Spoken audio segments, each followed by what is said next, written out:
Hi everyone, and welcome to this week's Turnaround Tip, where I'd like to talk to you about inflation and why this is different and the significant impacts it's happening already around Australia in many industries and globally, and why it's so important that in your business right now you're really across this and you're understanding the top three key issues and the potential solutions, which I'll take you through to help deal with what can be and is shaping up to be a very disruptive event.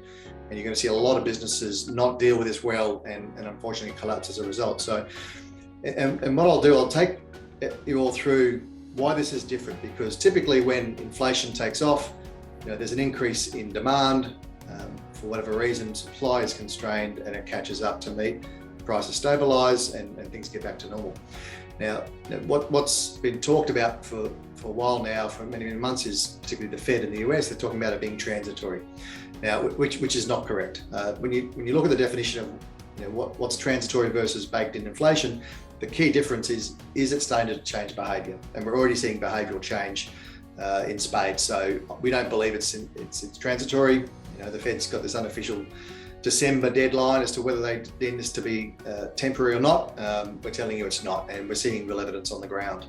And at the end, I'll talk about how long this is going to take to unwind, and you'll be very, very surprised based on the research we've done.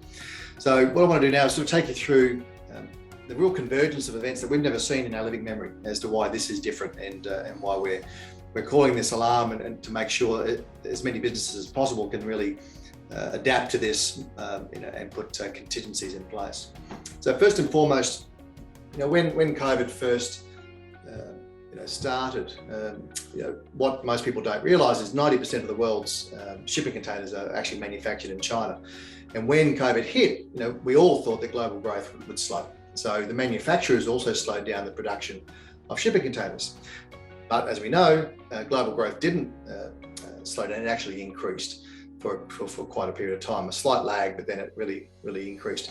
So you've got one part of the equation is the structural shortage of shipping containers. So that's what happened. Manufacturing containers slowed down. Now the second key issue was, again, because people thought that global trade would slow. When a lot of these containers were offloaded in those first 3 or 4 months around the world, they weren't sent back to Asia, back to Europe, where most of the manufacturing is actually completed. So a lot of them were left stranded then on ports. So you've now got this whole issue, which many of you would have heard about, with lots of containers now stranded in ports around the world. And one of the big impediments to getting them back to Asia, etc. now is that the cost of shipping empties back to Asia and Europe has gone up 6-fold. So it's actually now too expensive to ship the empties back. So you had this whole offloading of containers as well, which is a huge issue. You then compound that with the global stimulus packages that were outlined and rolled out by governments around the world to stimulate growth, to ensure that any depression or recession would be short-lived. So you've got a massive increase in demand, as we would normally see.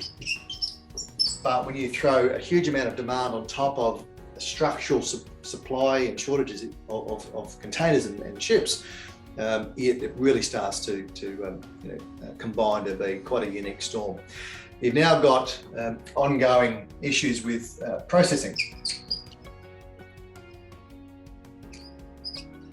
So because of the increased demand from all the stimulus, you've now got ports all around the world who are struggling to maintain and process all of these containers that are still coming through.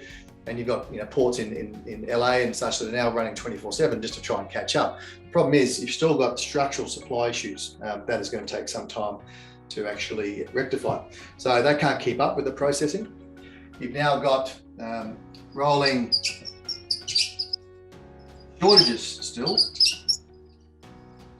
because around the world, some countries are still having outbreaks of COVID, ports are shutting down, manufacturing shutting down. We've actually seen in China in the last few weeks, production halved to 3 days a week because of the energy crisis they're having. So again, if you can't keep running at full tilt production, you can't keep up with this demand issue, let alone deal with the structural issue of shortage of containers and getting them back to Asia. And you now have union and IR issues happening around the world as well, because this is a once in a lifetime opportunity for unions to try and bargain a better deal for their employees. So you've got, it's not just one or two issues, you've got 6 issues all converging, and all the research we've done, and we've spoken to a number of financiers, a number of people in the supply chain and shipping, and they're all saying 1.5 to 2 years before this issue resolves itself, unless there's a really significant slowdown in global growth to deal with the demand issue. But if you can't rectify the supply of containers, and we've already seen shipping costs go through the roof, major retail chains are actually hiring their own ships to try and secure a supply for the Christmas trade period. So these issues aren't transitory, and it all stems back to a shortage of actually the number of containers, let alone demand. And you've still got rolling outbreaks with COVID. So that gives you a bit of an insight into why we're now seeing significant price increases. And our clients have seen it, and we're hearing lots of evidence of cabling, conduit, piping, everything going up 60-70%. Timber, roof trusses have gone up over 100% in the last 6 months, over 200% in the US, because there was a shortage of timber pre-COVID because of all the bushfires we had here in Tasmania and in the US, and California particularly. So everything, particularly around the building and construction industries, are going through the roof. And we're talking to businesses where they're seeing prices go up every couple of weeks. We took on a new client yesterday. They just had a price increase of 60% out of the blue from one of their key raw materials. So this is happening not just once, but it's happening regularly. So significant increase in pricing.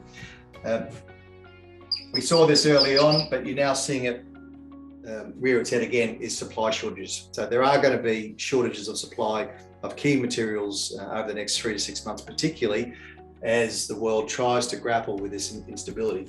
And what that's going to combine, and we're already seeing this, is businesses are going to have working capital holes in their cash flow. Because if you can't, you're now paying a lot more for your goods, so your margins are lower. If you can't actually get the supply of goods and you can't process it or on-sell it, then your sales cycle is now pushed out. All of those two things are going to combine to create a huge working capital hole in a lot of businesses. And most businesses, as we know, operate on a fairly thin working capital buffer or a margin buffer. So there's no room for sort of complacency. And as we know, a lot of businesses have taken on lots of debt through COVID, with outstanding tax and financier debt, etc. So that really is highly concerning for us. They're the 3 biggest issues that we're seeing. So in terms of what to do about it now. So what are the solutions? You have no choice. And we're seeing now clients put up significant price increases with no sort of pushback, essentially, because every customer knows this is a factor. So if you're not prepared to put prices up, then you're simply not going to survive, or you're going to be severely weakened through the next 6 to 9 months. So you need to be prepared to put prices up to try and keep up with this increase in pricing of raw materials. And we're hearing not regular, but we've had a number of stories of building companies that are losing 20, 30, 40 grand a house because with the way housing construction works, you lock in a price with your customer, you can't change that. And it might be a 6 to 12 month build. In that time, prices are going up 30, 60, 90, 100%, which you then can't pass on. And most businesses just don't have the working capital buffer to ride that out until they can charge more on the next 50, 100 homes that they're building. So really, really big issue.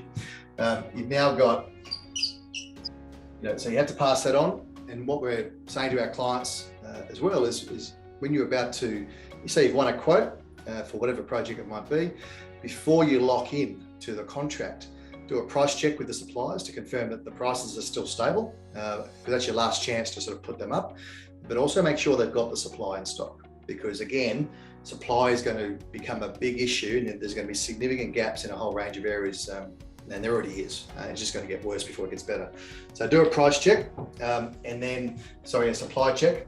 And then the other key issue is, and we talked about this a lot, you need to stress test your business, particularly your 100-day cash flow, 30-minute cash flow that we talk about a lot. You need to model some of these scenarios, particularly the supply one, What does that do? Does it blow a $500,000, $1 million hole in your working capital?